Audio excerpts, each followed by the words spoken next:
Nut Garage. I'm Wayne. I'm TJ. And here today we have basically a remove and replace rear shocks on my dad's 2015 Chevy Impala. Basically all we're going to be doing on this little project is all the hand tools that you can do in your own driveway or garage. Make it simple because nobody has all the fancy tools and or equipment to do a lot of these things. So we're going to do it the easy way or the hard way, whichever comes first. And trying to teach the younger generation how to take care of their own vehicle and go from there. So join us and enjoy.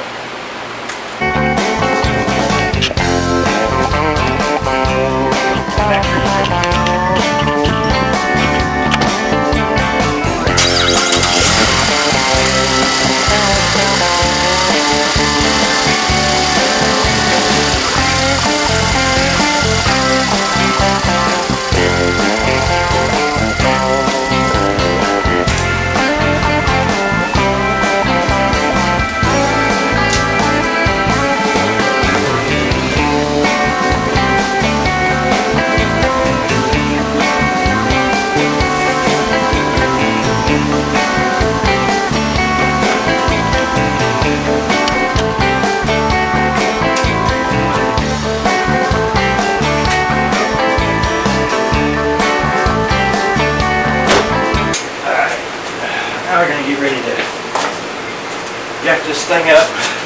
On these cars, they don't have a full frame, so we got to find the jack points, which there's two on each side. And I'm using basically an El Cheapo floor jack. That's what we got. That's what we're going to use. And right here, underneath this part, you'll see a little folded seam in the body. Start one on the way. So line yourself up.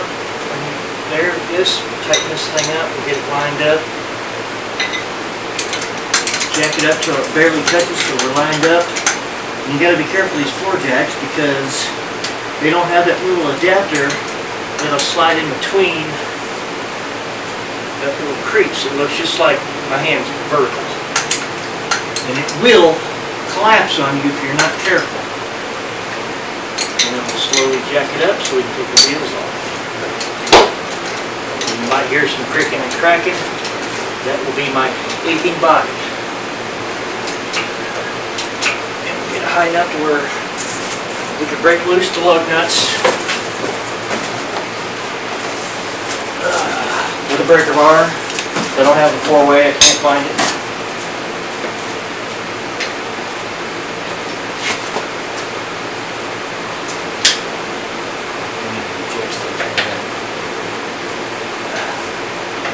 I'll loose it one time. You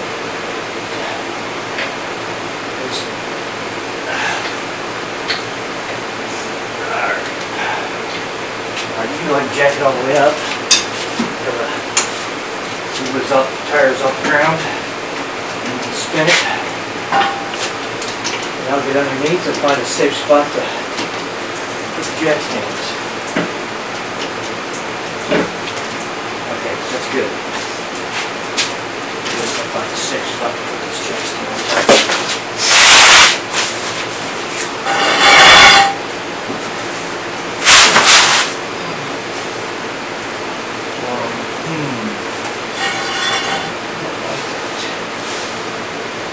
We might have to go on the other side. That jack will go anywhere, will it? Jack. Not the jack stand. Use your body. Go as high as it'll go.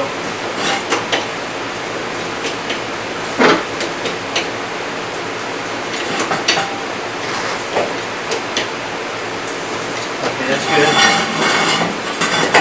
Oh, perfect. Now, Jacking up the other side as well? No. Just one side at a time? One side at a time.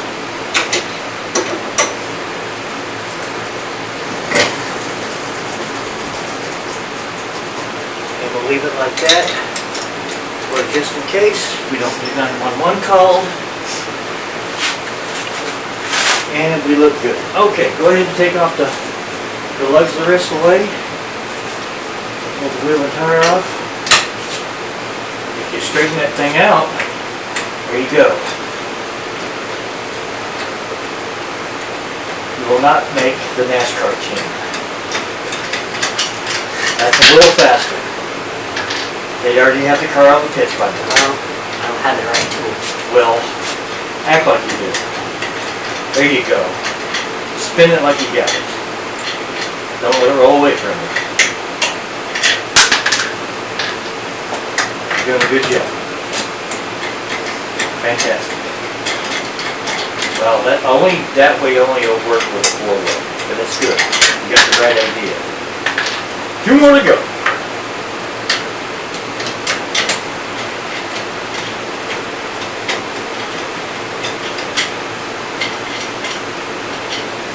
He's learning, but he's on the right track.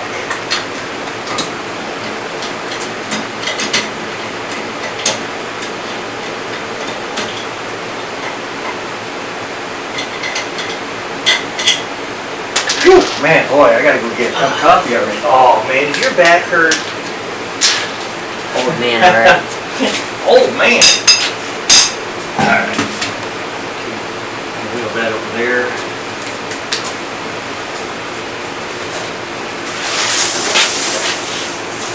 Now I gotta get, we got this for over here. We use the 1/2-inch drive here.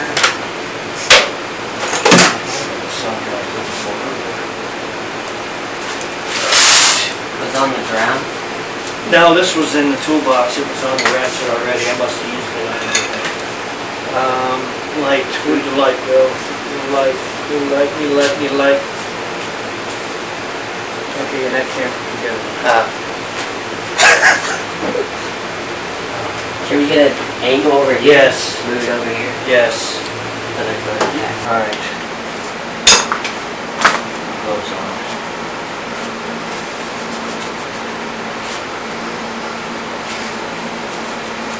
Okay, here I got a 3/4 inch socket on a 3/8 ratchet. Make sure you're on there good enough. And these have never been off the car, so they might be a little bit difficult to break loose. And there we go. There's one. The other side.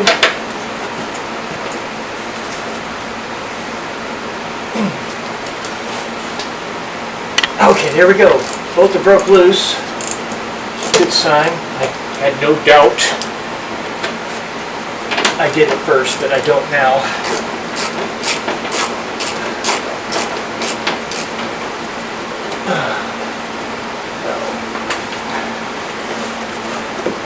This saves time and money, lots of money, by not taking it to repair shop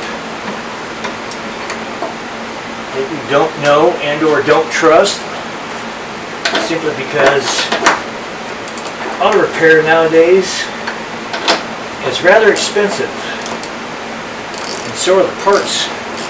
Everything has gone up.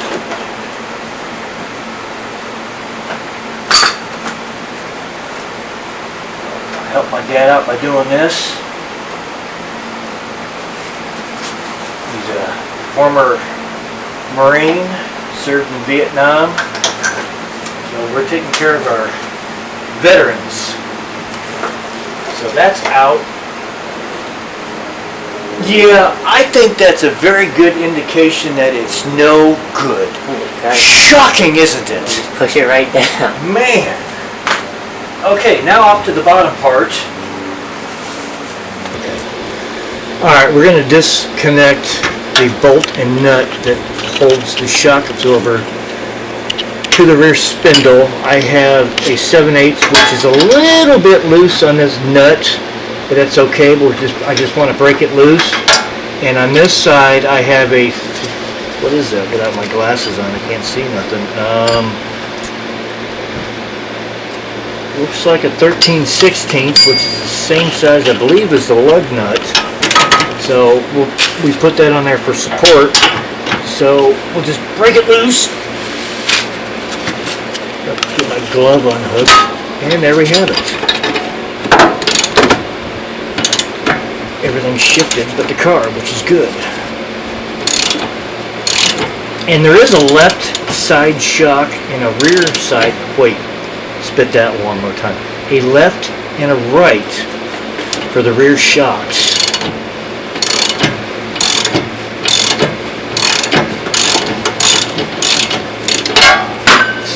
Nice where they all come undone semi-easily. They're not all rusted and corroded and whatnot. That's bound to happen with any kind of car. I don't care how old they are. We've all worked on those. I've worked on plenty of old cars in the day that they just get rusted shut, and we're having a bit of a problem here with Trent. Right in the eyeball. There we go. Oh, hey, look at that. Okay, one's out. Well, I just had a seasoned mouth full of car dirt. A little bit of garlic in there too. That's a dust shield. Okay, well, we know this is no good. Like I said, shocking. Alright, these are the replacement shocks that my dad got from the interwebs. So we got them obviously affordable, pretty cheap, and they were correct, even though they were labeled wrong on the box, ironically enough. So I opened them up to make sure they were correct, and they are correct. So like I said again, there is a left and a right, so be sure if you do this at home, you match up what side they go on, because more than likely will not bolt up properly. So let's match it up and see what we've got to work with here for this side, which is the driver's side. It does come with the brand new, I don't even know what they call that thing, shock mounted body. But you can buy these separately without the shock, I found out. And it's much easier to buy it as a whole like this versus without this piece, because this does wear out eventually. And according to this, I don't know, you think that one, the old one, could be recycled and reused if we pump some air into it and make it work? No. So that's trash. This is good, so we're going to install this and be done with the driver's side. Okay. Alright, now we're ready. We had to take a small break. My stomach was hungry. We both got a small bite to eat. Alright, try to get these things in there. Oh my lord, yep, they're better than the old ones. Alright.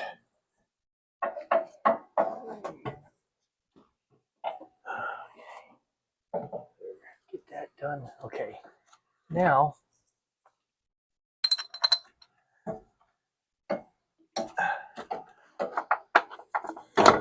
okay.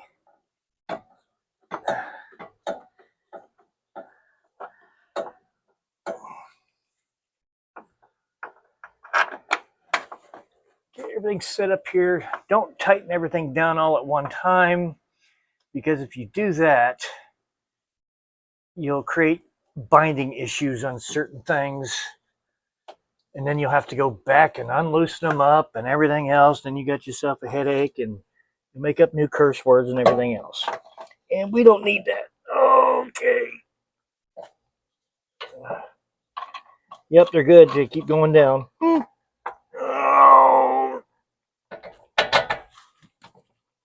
Okay, that one's in. All right. When you get a new shock, it's best to do the top first. That way you can push up on the bottom to get your bolt in there, and or whatever the hardware is on whatever vehicle you're working on, particularly this one, because this is what we're talking about, but they're relatively all the same for each manufacturer. Now when it comes to this part, I will tighten up the top first. I do not know off the top of my head what the torque specs are, but if you look them up, You got a book or look them up on the interwebs. It'll tell you the torque specifications. They are not a whole lot because I broke them loose with a 3/8 ratchet. So probably around 45 to 50 foot-pounds of torque. I've really never torqued down a shock absorber in my life, so I'm not too worried about it ever coming undone. But do the top first, and then get the bottom done, and this side will be complete. Not too difficult of a job to do. Like I said, you'll save a lot of money. Do it at your leisure. That way you're not out without your vehicle for a long period of time. Not worry about getting an Uber or a taxi cabs. I don't think even exist anymore. This way you don't have to rely on a ride. And you take care of your parents and yourself. But in this case, I'm taking care of my dad, who hasn't been able to do this stuff in a long time. And we take care of them and pay respect to them in that manner. Okay, those are good and tight. Doink. All right, now for the bottom. That's going to require the 1/2-inch ratchet. Oh, and like I said, these are supposed to be torqued, but I don't torque them. Oh, other way.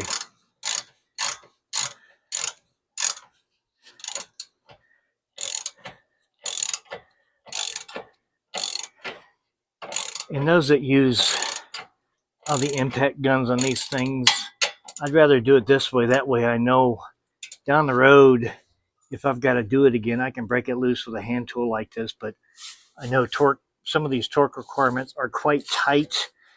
So you got to use the big hardware. And to me, that's good enough. That's good and snug with a 1/2-inch drive ratchet.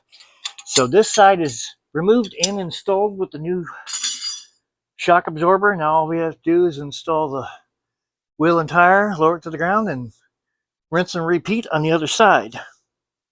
So that one there, my nephew is going to do, or I'm going to guide him through it. It's not necessarily he's going to be doing the entire thing, but we'll see. No.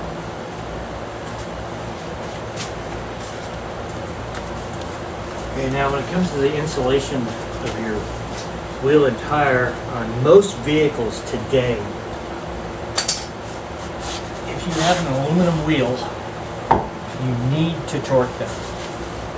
Otherwise, if you don't, you use a 4-way or impact gun or whatever that is, you'll get an inaccurate torque sequence on your wheel, and they will warp.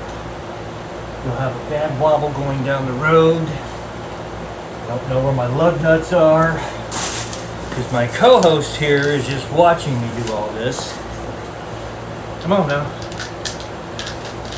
So, always, when you remove a wheel from any car today that has an aluminum wheel, please torque them. I understand if you're broke down at the side of the road, that's different. That way when you get to a tire shop or whatever else, you can get that taken care of. Alright. Go ahead and cheat.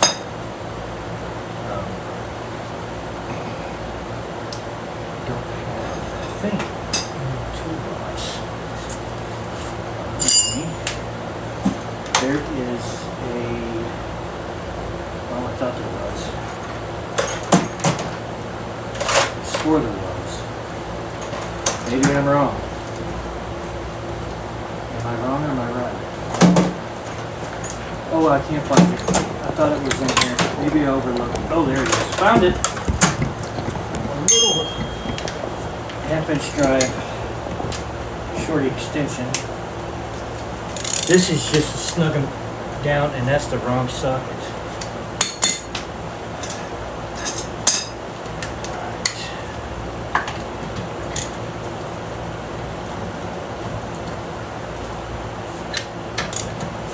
just go in a crisscross pattern.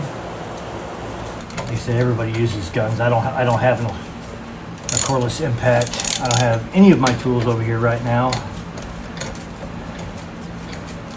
I got all that good stuff, but I just don't have them in my possession right now. That's okay. I got plenty to work with. It's the old school way. And then once I get these kind of snug down with the ratchet, we will lower the car down with just enough pressure on the tire to where we can torque it down to its proper specifications. Actually, we'll drop it down when we get the other side down and do both at the same time. So therefore, now it's time to drop the car back down again.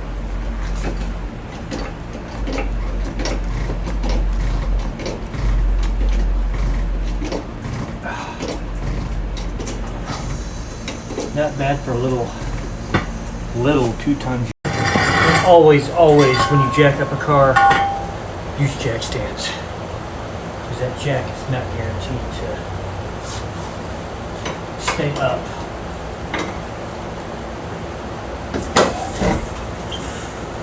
As our estimate says, going down. Alright, back off to the other side now. Quicker picker up. Lined up.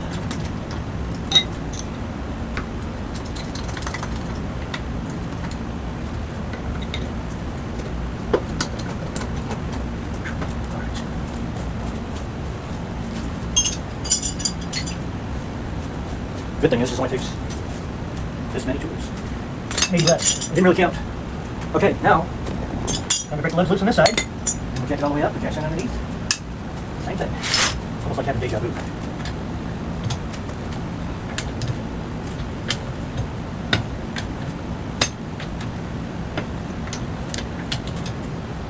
That one's a little steer wheel. Okay, go. Alright, now we're gonna go up.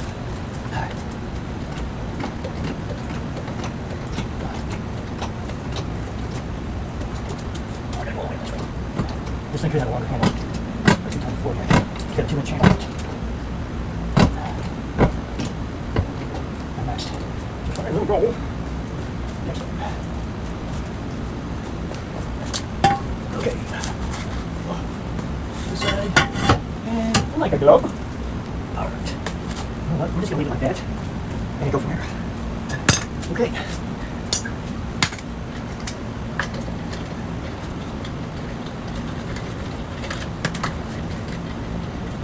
Yes, I'm wearing gloves. Most people wear rubber gloves. I don't have any rubber gloves. But for some reason, I got the habit of wearing these things in the machine shop. Protect my hands from getting beat up, cut up, and everything else. Sharp material. But it's always wise to wear some sort of protection. Particularly eye protection. Prevents you from eating dirt from a car. The garlic wasn't bad. Really wasn't. Thank you. Okay. B-side. B-side is ready to uninstall. All right, my nephew's going to jump in here and tackle this side. We did cheat. I broke loose the top 2 bolts and the bottom bolt and nut for him so he wouldn't break a knuckle and or round off the head of the bolt. So I will guide him through the procedure and see how well he fares. Take your time. Trying to get it on. You'll get it on there. You're on there. It's kind of at an angle. Don't go all the way around. It's a ratchet for a reason. Make it ratchet. What'd you do? Did you break it? No. Is it finger loose? Yeah. Okay.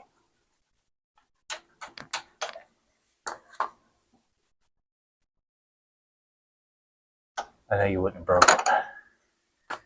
If you broke that, then you're not working on anything. It's a ratchet. Make it ratchet. There you go. When it makes that click, click, it's ratcheting. There you go. We'll see how good this side is. Right. Now see if you can get it out with your finger. Might have to use two hands. Move that fabric out of the way. It's annoying. A fabric, something made out of fabric, inner fender well in the rear. You might have, all right, now push down on that shock and see if it goes back up again. See if it springs. Oh. Yeah. Well, yeah. Uh-huh. Yeah, no. Great. Yep. Problem solved. Okay, you're gonna have to get on this side. Like I was.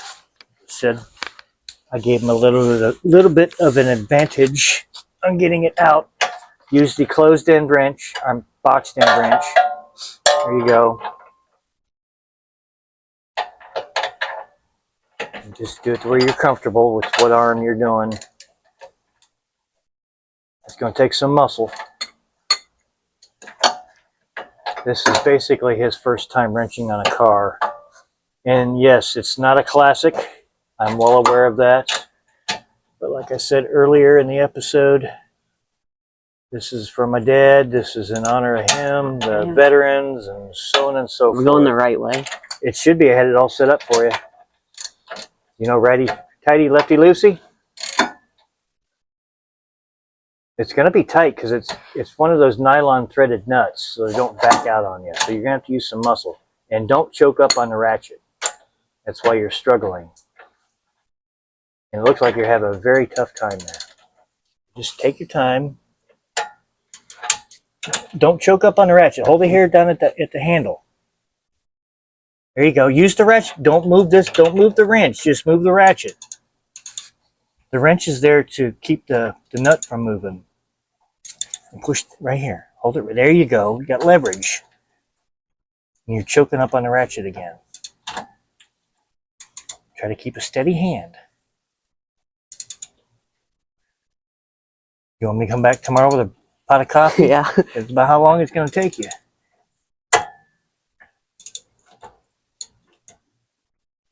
If you want to go quicker, learn to use both hands at the same time with the ratchet and the wrench. You want me to do it for you? Or you think you can get it off? Stop a second. Okay, turn this around. See, it changes your angle. You get better support.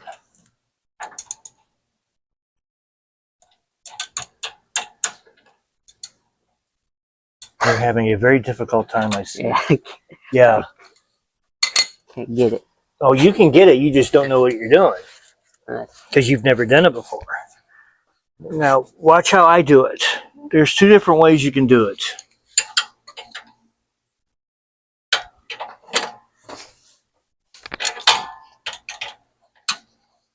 You can move both of them at the same time to cheat, and guess what? You're only a half inch from it.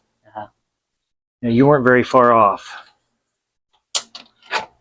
And this one is worse than the other side. I mean, literally worse than the other side. And guess what? No dirt in the face this time. Okay. You want to put the other one in, or you want me to do it? I can try. Okay. You saw how I did the other side. It's just right there.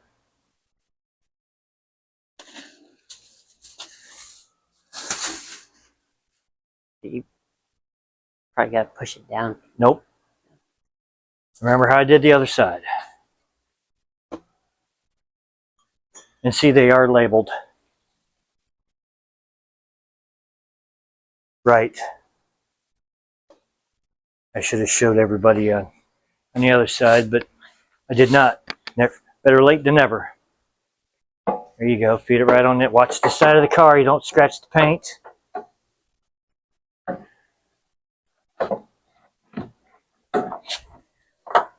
Here. The right way. Yeah, it only goes one way.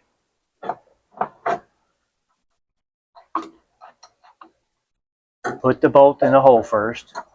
Put the bolt in the hole first.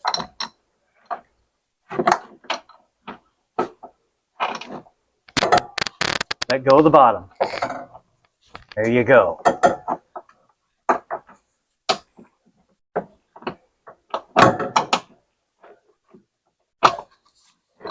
You're having a difficult time.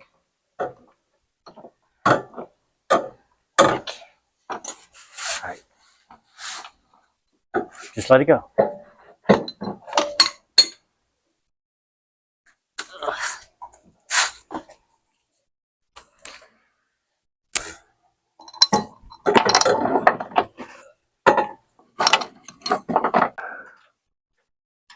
Now's when I wish I had a ratchet and wrench. Well, I could always do it this way.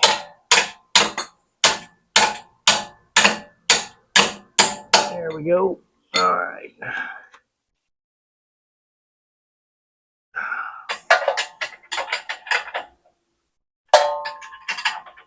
Well, this is stubborn. All right. Well, there we go.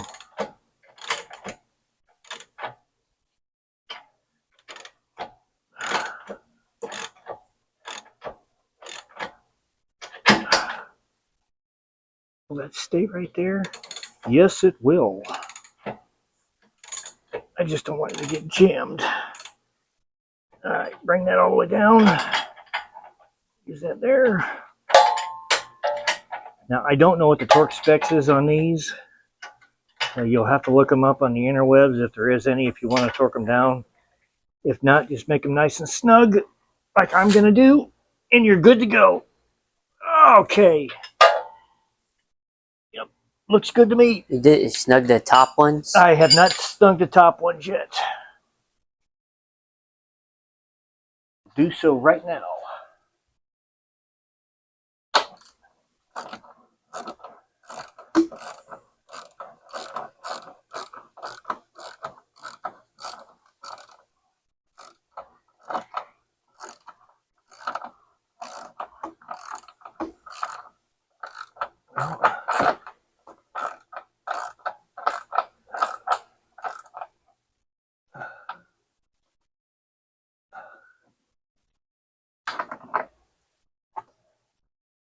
No. I did match it up. Okay.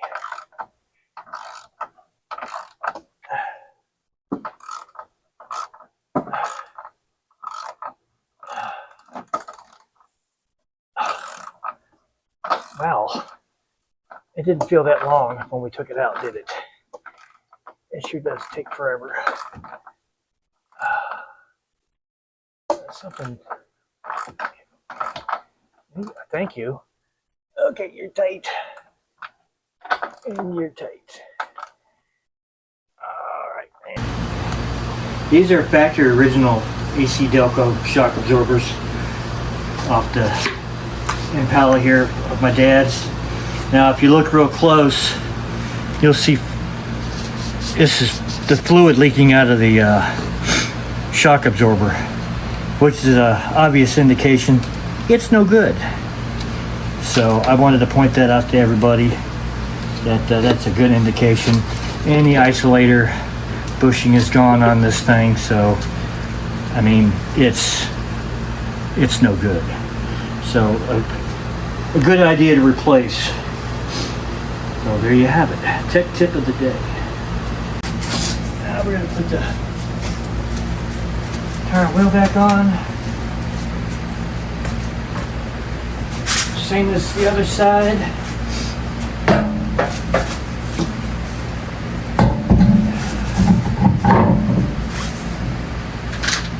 Some load nuts. Load the load.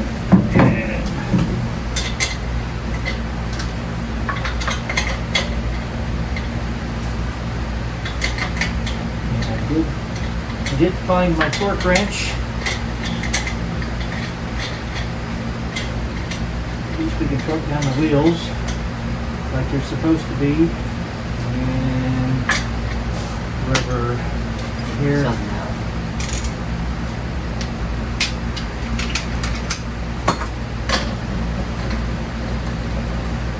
This is where I wish I had my four-wheel.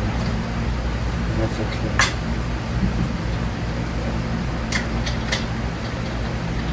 Started, and then we'll drop the car down. I don't really like doing it with all the weight on the vehicle, because you don't always get accurate torque. There may be those out there that will argue that point. Everybody has their own procedure or ways of doing it, but the way I was taught is you leave just enough pressure on the tire to torque it, or using the four-way if you're using steel wheels, which really doesn't matter. But in this case and scenario, you must torque your lug nuts in a crisscross pattern at, I believe it's 110 foot-pounds of torque. That way you don't get a work wheel down the road. You generate an abnormal vibration. Also good for your wheel bearings, your hubs, all that kind of good stuff. Therefore, you don't run into any problems down the road. So, another tip. So we will lower the car down just enough to torque it down. Oh, guess what? Yeah, look at that thing down there. Yeah, that safety feature. Okay.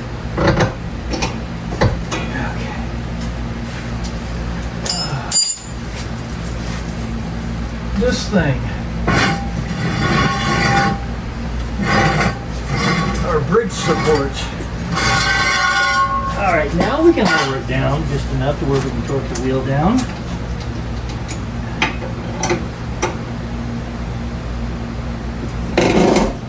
I don't like this jack, but it works. I think I'll barely jack up a lawnmower, but it jacks up a car, so it must work. Alright, now to get the torque wrench.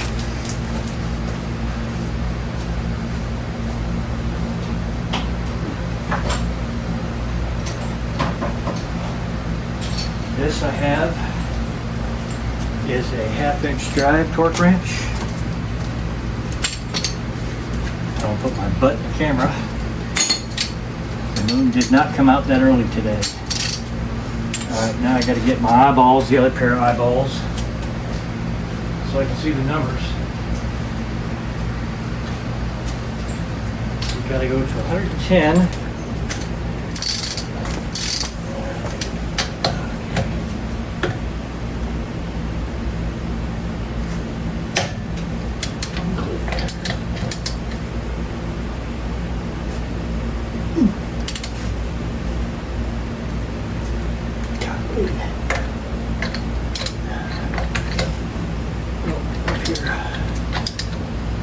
Where I'm at.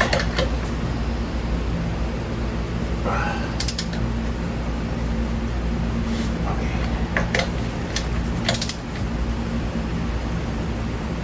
That's a wraps on the little R&R for the shock absorbers, the rear of my dad's car, the 2015 Chevy Impala. I enjoyed it. It was simple, kind of easy. So I took care of my dad. Continue to do so. You can cherish your parents, cherish his grandparents. I don't have any grandparents left, but that's what Wingnut Garage is all about. Helping each other out, whether it's a hot rod or your daily driver. And teaching the youngins how to turn a wrench and how to use it. Anybody can turn a wrench, it's a matter of how to use it. So he's learning, and I want to teach the young ones. He wants to pass that on because his dad was a hot rodder like I am. That's when he and I met many years ago. He's no longer with us today, unfortunately, but we have much more to come. Thanks for watching, and stay tuned.